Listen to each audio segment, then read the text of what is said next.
Cuando dices Paco Roca, no sé esto cómo te sentará a ti, que Sí. dice Aldarrugas. El de Ya. Arrugas. También está Paco Roca este año con el del Tesoro del Cisne Negro. Sí. Y también está Paco Roca, el del pijama. También, sí. Bueno, está bien, el ser Paco Roca de muchas cosas está bien, ¿no? Pero también es verdad que a Arrugas le debo un montón, ¿no? Me hizo que pudiese dejar... Yo trabajaba durante muchos años en la publicidad, que pudiese vivir gracias a él de los cómics. Es un cómic que se ha publicado prácticamente en medio mundo. O sea, me ha dado muchísima satisfacción, pero es verdad que te hace como sombra, ¿no? Y siempre intentas como conseguir algo que haga destacarte más allá de esa única obra, ¿no? Y la verdad es que, bueno, que poco a poco, ¿no?, vas consiguiendo también otras cosas.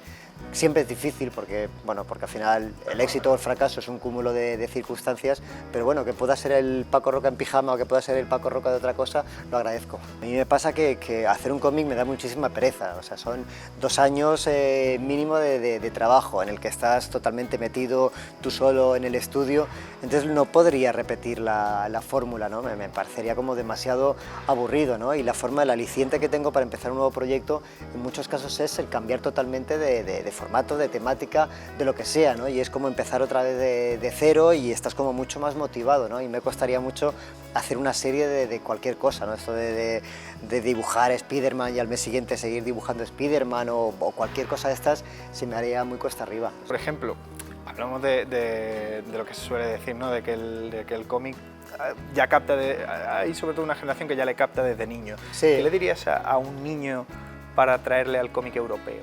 Para decirle, oye, deja lo que te suele o lo que la publicidad o por el marketing Sí. más te tira y vete a la zona de europeo.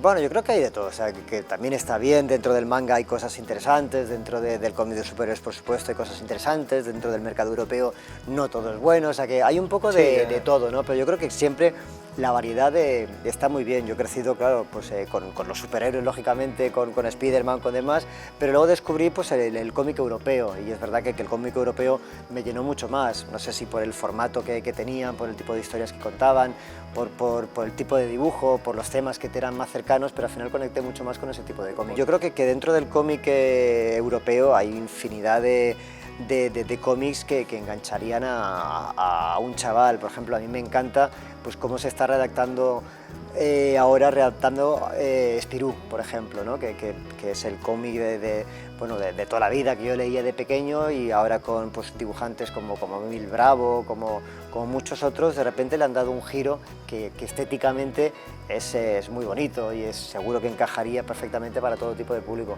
La adaptación de Memorias de un hombre en pijama como tu historia, pero también como guionista. Sí. ¿En qué grado trabajaste en él? Bueno, estuve trabajando durante una primera fase, en la fase de preproducción, pero también es verdad que el mundo del cine es muy diferente al del cómic, en el sentido de que en el cómic tienes una libertad absoluta. Estás tú solo, lo que hablamos también del aburrimiento, pues tiene su parte positiva, ¿no? que estás tú solo y acabas haciendo la historia que tú quieres. Y la única limitación que tienes cuando haces un cómic es la tuya como autor, hasta donde seas capaz de llegar como dibujante o como guionista, como lo que sea, ¿no? Y el cine es lo mismo, más un montón de intereses, más el tema del dinero, ¿sabes? Un poco lo que tú puedes hacer con el dinero que tienes. Y bueno, ya hay mucha gente y cada uno, si la cosa no va bien, cada uno rema en una dirección diferente, ¿no? Entonces, pues bueno, en el caso de Memorias llegó un punto en el que no me sentía cómodo como el camino por el que estaba yendo la historia, que no digo que estuviese mal, pero simplemente no es el que a mí me hubiese gustado. Entonces, pues bueno, decidí dejarlo y dedicarme a los cómics que, como te digo, me dan muchísima más satisfacción. ¿Cómo es sentarte en la sala, con la luz apagada y ver tu historia? Pues lo curioso esto es que cuando haces un cómic nunca puedes estar detrás del lector mirando a ver cómo reacciona, si ha pasado rápido una página, si se ríe con un chiste, si se emociona con una parte. Entonces siempre vas un poco perdido, ¿no? Cuando tienes algún encuentro con un lector, pues una firma o un acto como estos, sí que tienes el feedback del público, ¿no? De los lectores, pero siempre es como después. Sin embargo, el cine lo ves inmediatamente, ¿no? Te sientas en la sala y estás viendo si la gente se ríe o no se ríe cuando tocas, si se emociona, si... Ya tendrás que ir a un pase de las 9 de la noche para que claro, la gente, como vaya de las 5, lo bueno que tiene es que como vaya 2 en la fila de adelante o 3 o 4 y dice, te acaba la peli y dice, oye, perdona, sí, ¿qué te parece? Ven para acá que me vas a contar lo que te ha parecido. Sí.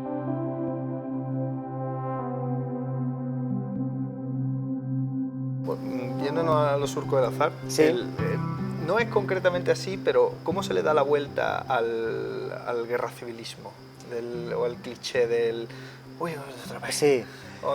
Sí. ¿Cómo se le da la vuelta a eso? Yo creo que para mí, en mi caso, yo lo he hecho desde el desconocimiento y desde el querer conocer algo más, ¿no? Pues en España, pues bueno, por todos los acontecimientos, por la transición que hemos hecho y demás, nos hemos dejado fuera muchas historias que son muy interesantes y que en cualquier otro país serían muy conocidas, ¿no? Pues por ejemplo la historia de la 9, que son esos españoles que estuvieron en la liberación de París, ¿no? Y que gracias a ellos, por supuesto, gracias a los aliados y demás, pues bueno, las democracias en Europa vencieron al fascismo. Es una historia que yo conocía muy de por encima, ¿no? Entonces, pues bueno, el acercarte desde ese desconocimiento y creo yo, no desde una idea preconcebida de yo quiero demostrar esto y te lo voy a demostrar en un sentido o en otro, porque yo creo que el problema de la memoria histórica, de la guerra civil y todo esto es que está politizada.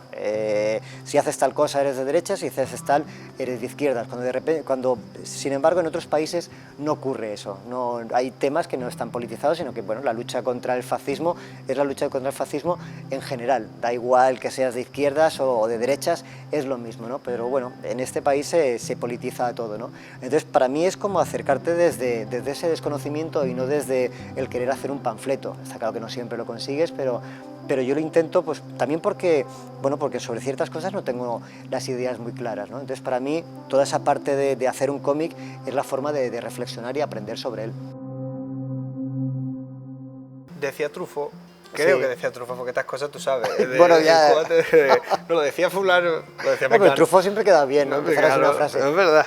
Decía Truffaut que es imposible hacer una obra sin volcar algo del autor. Sí, sin duda. ¿Cuánto hay de Paco Roca en El hombre de pijama?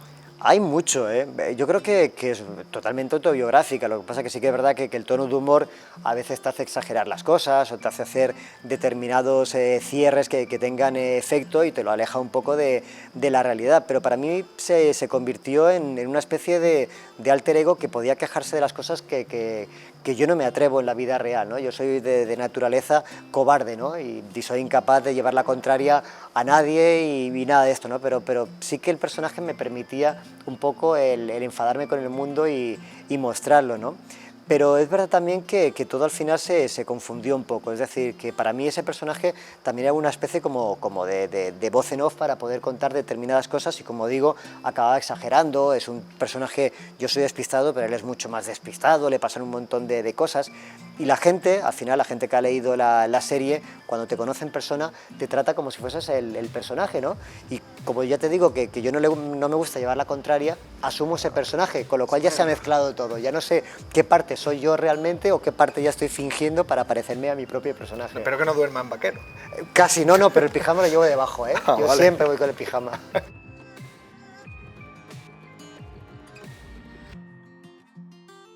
O sea, que es que he marcado dos detalles, dos anécdotas. Ah, vale. Como estamos preguntando bueno, hasta qué punto eres tú o no, Sí. y hemos constatado que eres tú, porque no me vas a llevar a la contraria. ¿Ves? Pues vamos a ver si esa anécdota te ha pasado o no te ha pasado, Vale. porque te lo quiero preguntar, Sí, porque sí, es que sí, se me ha venga. quedado la duda leyéndolo. A ver. La primera es, bueno, el hombre en pijama que Sí. de pequeño se queda pasmado ante las frases estas del policía que se muere, ¿no? Y, Sí. y dice como la última frase, el epitafio, ¿no? Y que el niño estaba obsesionado Ajá. bueno, lo usa como reflejo para lo bueno, lo malo de la vida, hace un Sí. poco balance tal a la hora de cuando te vayas.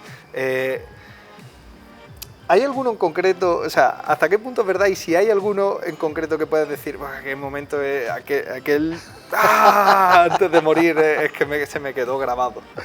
Pues la verdad es que no recuerdo mucho, pero era muy típico, ¿no? De las películas, lo sigue siendo, ¿no? De todos esos personajes que a punto de morir hacen como la gran reflexión y hacen un balance y todo esto, ¿no? Entonces es un tema que siempre me ha interesado, ¿no? El saber cómo se hace balance de la vida, ¿no? Es decir, pues como cuento ahí, es la media, o sea, alguien como cuento, ¿no? Como Napoleón, que ha tenido a toda Europa bajo su dominio, que ha estado en lo más alto, pero que tiene un final de vida como bastante malo, ¿con qué se queda? O sea, ¿su final de vida en el lecho de muerte hace buen balance o le ha pesado demasiado esos últimos años y prácticamente se ha olvidado de cuando era casi que el dueño de Europa, ¿no? Entonces es algo que me planteo bastante, ¿no? Cómo se hace un balance positivo de la vida. Pues esta es un poquito más friki, pero me pareció curioso esto que se despierta el personaje en pijama y se encuentra a su yo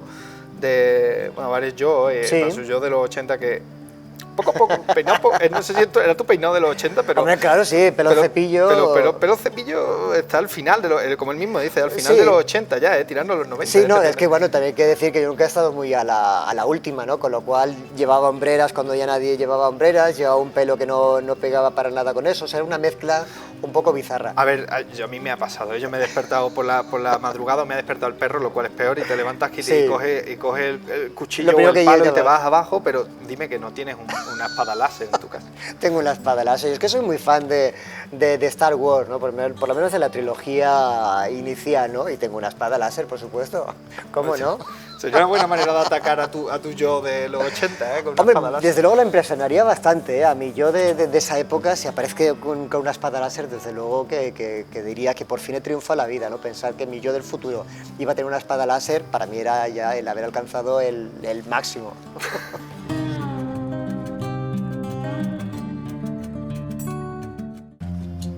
¿Vas a poner mirada interesante? No tengo de esa. De esa no Pídeme otra, pero esa no, ¿no? De esas no las gasto. La mirada que esto dice mirada profunda, la mía se queda a 2 metros. No tiene más profundidad de campo. Yo la verdad es que no me planteo lo que hago. A mí me gusta contar historias con los dibujos, y me da igual que lo llamen cómic, TVO y demás, que no cambia.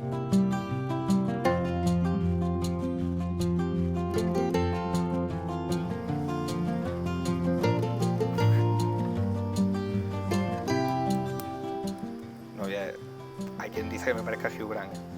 Ah, bueno, venga, pues mira, ya está, pues ya hago a Hugh Grant. Como si te valga más referencia.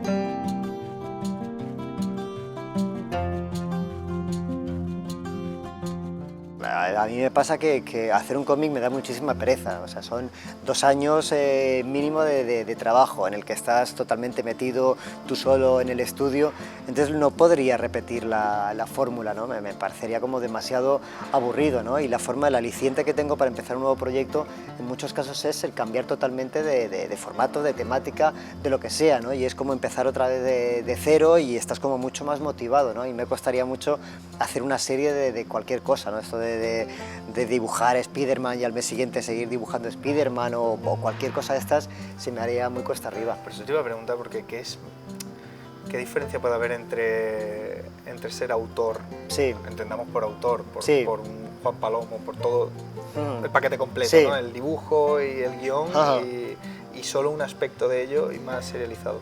Bueno, es que a mí lo que me gusta desde crío, lo que me gusta es contar historias, ¿no? Y contar historias por medio del dibujo. Es decir, yo no podría vivir únicamente de dibujar y no podría vivir únicamente de escribir esas historias, ¿no? A mí lo que me gusta son las dos cosas, ¿no? Y eso, pues bueno, es el cómic más o menos, podríamos llamar, de autor, aunque todo esto es muy entre comillas, pero a mí lo que me gusta es contar historias, ¿no? Entonces, pues bueno, si tuviese que trabajar como dibujante para otra gente, imagino que no podría, ¿no? Igual una vez ocasionalmente lo podría hacer, pero a mí lo que me gusta es contar historias.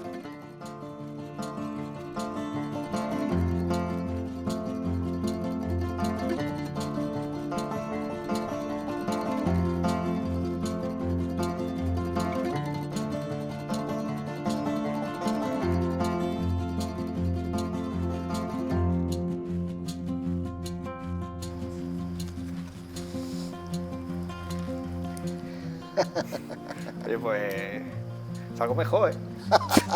Hombre, ese es el truco de los retratos. Lo voy a poner en el espejo del cuarto de baño, digo, con que se parezca un poquillo, lo uso de molde. Hombre, pues muchísimas gracias, Paco. Nada, hombre, a ti un placer. Aplaudo, callo. Muy bien.